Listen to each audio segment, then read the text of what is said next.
Alam nyo, medyo unfair, no? Na tinawag niya sa attorney Topacio na dugyot. Grabe, no? Big word. Let's break it down, no? Ano ba meaning ng dugyot? Hindi lang yan about hygiene, no? Hindi lang yan tungkol sa pawis. Dugyot is a mindset. Pero mali kayo kasi finally, may isang lalaki na gumamit ng kanyang utak. Hindi puro emosyon, no? Hindi puro respect women He understands the law. He understands the technicalities. And you know what, no? Technically, wala naman siyang mali. Wala namang physically na nangyari. Wala namang krimen na nangyari. So bakit tayo galit?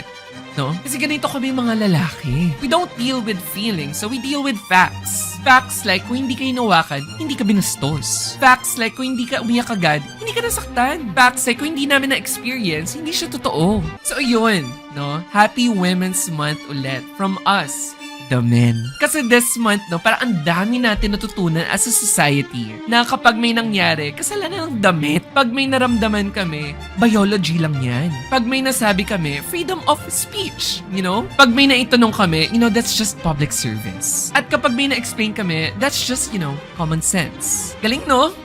No? Lahat may explanation. Lahat may excuse. Except control. Sikreto lang to sa atin na kaya naman namin, pinipili lang namin na hindi. Pero syempre, you know, lalaki kami. Hindi namin control. Diba? Like and follow for more.